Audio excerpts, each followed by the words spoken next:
ಅಧಿಕಾರದಲ್ಲಿರೋರು ಕೊಟ್ಟ ಮಾತನ್ನ ಮುರಿದಾಗ ಏನಾಗಬಹುದು?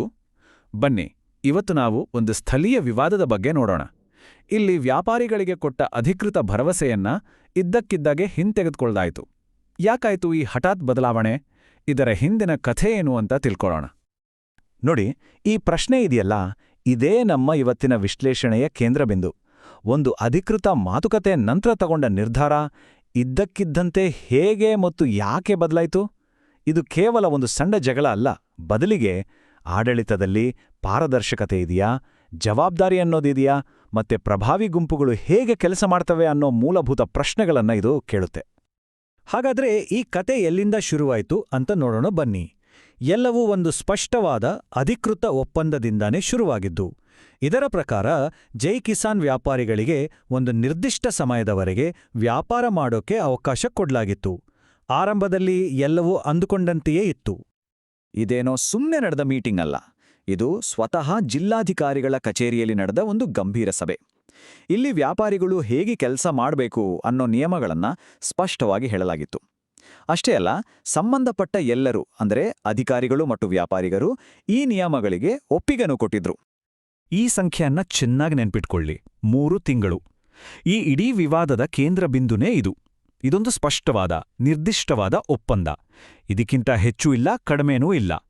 ಹಾಗಿದ್ಮೇಲೆ ಎಲ್ಲಿ ಎಡವಟ್ಟಾಯಿತು? ಸರಿ, ಆರಂಭದಲ್ಲಿ ಪ್ಲಾನ್ ಹೇಗಿತ್ತು ಅಂತ ನೋಡಿದ್ರೆ ತುಂಬಾನೇ ಸರಳವಾಗಿತ್ತು. ಒಂದು ಅಧಿಕೃತ ಮೀಟಿಂಗ್ ಆಯಿತು, ಅದರಲ್ಲಿ ಒಂದು ಒಪ್ಪಂದಕ್ಕೆ ಬರಲಾಯಿತು. ಜೈ ಕಿಸಾನ್ ವ್ಯಾಪಾರಿಗಳಿಗೆ 3 ತಿಂಗಳ ಅವಕಾಶ, ಜೊತೆಗೆ ಎಲ್ಲರಿಗೂ ಸಮಾನ ಅವಕಾಶ ಇರಲಿ ಅಂತ ಎಪಿಎಂಸಿ ಅಂದ್ರೆ ಕೃಷಿ ಉತ್ಪನ್ನ ಮಾರುಕಟ್ಟೆ ಸಮಿತಿಯ ಹರಾಜನ್ನ ಕೂಡ ಅದೇ ಸಮಯಕ್ಕೆ ನಿಲ್ಲಿಸಲಾಗಿತ್ತು. ಎಲ್ಲವೂ ಪಕ್ಕಾ ಆಗಿತ್ತು.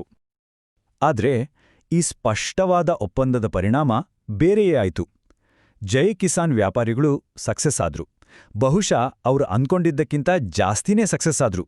ಆದ್ರೆ ಅವರ ಯಶಸ್ಸು ಇನ್ನೊಂದು ಗುಂಪಿಗೆ ದೊಡ್ಡ ಸಮಸ್ಯೆ ಆಗ್ಬಿಡ್ತು. ಕೆಲವೊಮ್ಮೆ ಯಶಸ್ಸು ಕೂಡ ಹೊಸ ಜಗಳಗಳಿಗೆ ಹೇಗೆ ಕಾರಣ ಆಗ್ಬೋದು ಅನ್ನೋದಕ್ಕೆ ಇದೊಂದು ಉದಾಹರಣೆ. ಇಲ್ಲಿಂದ ಕತೆ 2 ಭಾಗಗಳಾಗುತ್ತೆ.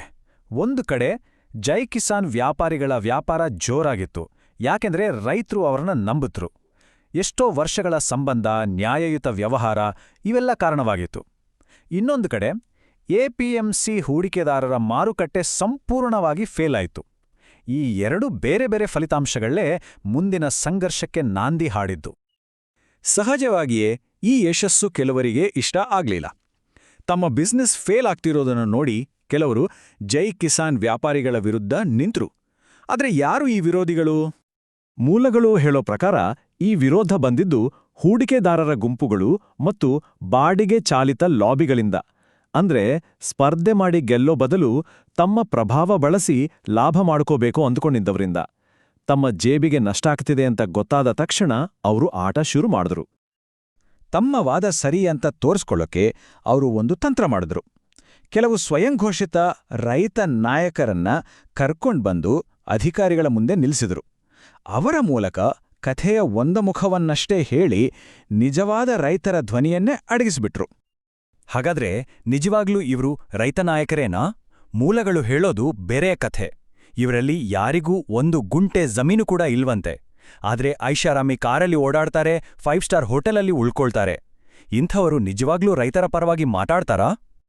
ಮತ್ತು ಇಲ್ಲಿಂದ ಕತೆ ಪೂರ್ತಿ ಉಲ್ಟಾ ಆಗತ್ತೆ. ಆಶ್ಚರ್ಯ ಅಂದ್ರೆ ಈ ಸ್ವಯಂಘೋಷಿತ ನಾಯಕರ ಪ್ರಭಾವಕ್ಕೆ ಒಳಗಾಗಿ ಅಧಿಕಾರಿಗಳ ನಿರ್ಧಾರ ಇದ್ದಕ್ಕಿದ್ದಂತೆ ಬದಲಾಗಿಬಿಡುತ್ತೆ. ಇದರ ಪರಿಣಾಮ ಏನಾಯ್ತು ಗೊತ್ತಾ? ಶಾಕಿಂಗ್! ಯಾರೋ 3 ತಿಂಗಳ ಅವಧಿಗೆ ಒಪ್ಪಿಗೆ ಕೊಟ್ಟಿದ್ರೋ ಅದೇ ಅಧಿಕಾರಿ ಇದ್ದಕ್ಕಿದ್ದ ಹಾಗೆ ತಮ್ಮ ನಿಲುವನ್ನೇ ಬದಲಾಯಿಸ್ಬಿಟ್ರು. ಇದೊಂದು ಸಂಪೂರ್ಣ ಯೂಟರ್ನ್. ಇದು ಕೊಟ್ಟ ಮಾತನ್ನಷ್ಟೇ ಅಲ್ಲ, ಜನರ ನಂಬಿಕೆಯನ್ನು ಮುರಿದಾಗೆ ಆಯಿತು. ಇದರ ನೇರ ಪರಿಣಾಮ ಒಪ್ಪಿಕೊಂಡಿದ್ದ 3 ತಿಂಗಳ ಅವಧಿಯನ್ನ ಯಾರಿಗೂ ಹೇಳದೆ ಕೇಳದೆ ಕಾರಣನೂ ಕೊಡದೆ ಇದ್ದಕ್ಕಿದ್ದಂತೆ ಕಡಿಮೆ ಮಾಡ್ಬಿಟ್ರು. ಆರಂಭದ ಒಪ್ಪಂದಕ್ಕೆ ಇದ್ದಕ್ಕಿದ್ದಂತೆ ಯಾವುದೇ ಬೆಲೆ ಇಲ್ಲದ ಹಾಗೇ ಆಯಿತು. ಇಲ್ಲಿ ಪಾರದರ್ಶಕತೆ ಅನ್ನೋದೇ ಇರಲಿಲ್ಲ. ಸರಿ, ಈ ಹಠಾತ್ ಮತ್ತು ಪಾರದರ್ಶಕವಲ್ಲದ ನಿರ್ಧಾರದಿಂದಾಗಿ ಈಗ ಎಷ್ಟೊಂದು ಪ್ರಶ್ನೆಗಳು ಎದ್ದಿವೆ, ಉತ್ತರ ಮಾತ್ರ ಸಿಗ್ತಾ ಇಲ್ಲ. ಇದು ನಮ್ಮನ್ನ ಮೊದಲನೇ ಮತ್ತು ಬಹುಶಃ ಅತಿ ಮುಖ್ಯವಾದ ಪ್ರಶ್ನೆಗೆ ತಂದು ನಿಲ್ಲಿಸುತ್ತೆ. ಅಧಿಕಾರಿಗಳು ಫೀಲ್ಡ್ಗಿಳಿದು ವಾಸ್ತವ ನೋಡೋ ಬದಲು ಐಷಾರಾಮಿ ಜೀವನ ಮಾಡೋ ಈ ಸ್ವಯಂ ಘೋಷಿತ ನಾಯಕರ ಮಾತುಗಳನ್ನ ಯಾಕೆ ಕೇಳಿದ್ರು? ಅಂದ್ರೆ ಇಲ್ಲಿ ಯಾರಿಗೆ ಮೊದಲ ಆದ್ಯತೆ ಸಿಗ್ತಾ ಇದೆ? ಹೂಡಿಕೆದಾರರ ಲಾಭ ಮತ್ತು ಪ್ರಭಾವಿ ಲಾಬಿಗಳಿಗೋಸ್ಕರ ವರ್ಷಗಳಿಂದ ಪ್ರಾಮಾಣಿಕವಾಗಿ ದುಡಿಯೋ ವ್ಯಾಪಾರಿಗಳು ಮತ್ತು ರೈತರ ಬದುಕನ್ನೇ ಯಾಕೆ ಬದಿಗಿಡ್ಲಾಗ್ತಿದೆ? ಇದಂತೂ ತುಂಬಾನೇ ಸಿಂಪಲ್ ಆದ ಪ್ರಶ್ನೆ ಅಲ್ವಾ? ಒಂದು ಬಿಸ್ನೆಸ್ ಸರಿಯಾಗಿ ನಡ್ಸೋಕ್ ಆಗಲ್ಲ ಅನ್ನೋದಾದ್ರೆ ಮೊದಲೇ ಯಾಕೆ ಅದರಲ್ಲಿ ಹಣ ಹೂಡಿಕೆ ಮಾಡಿದ್ರು? ಇದು ಅವರ ಸಾಮರ್ಥ್ಯ ಮತ್ತು ಜವಾಬ್ದಾರಿ ಎರಡರ ಬಗ್ಗೆಯೂ ಪ್ರಶ್ನೆಗಳನ್ನು ಹುಟ್ಟುಹಾಕುತ್ತೆ. ಮತ್ತು ಕೊನೆಗೆ ಈ ಇಡೀ ವಿವಾದದ ಸಾರಾಂಶ ಒಂದೇ ಪ್ರಶ್ನೆಯಲ್ಲೇ ಅಡಗಿದೆ. ರೈತರ ಒಳಿತಿಗಿಂತ ಬಾಡಿಗೆ ವಸೂಲಿ ಮಾಡೋದು ಹೆಚ್ಚು ಮುಖ್ಯನಾ? ಈ ಪ್ರಶ್ನೆ ಈ ಒಂದು ಪ್ರಕರಣಕ್ಕೆ ಮಾತ್ರ ಸೀಮಿತವಲ್ಲ, ಇದು ನಮ್ಮ ಆಡಳಿತ ವ್ಯವಸ್ಥೆಯ ಆದ್ಯತೆಗಳ ಬಗ್ಗೆ ಒಂದು ದೊಡ್ಡ ಪ್ರಶ್ನೆಯನ್ನ ಕೇಳುತ್ತೆ. ಈ ಪ್ರಶ್ನೆಯನ್ನ ನಿಮ್ಮ ಯೋಚನೆಗೆ ಬಿಡ್ತೇನೆ.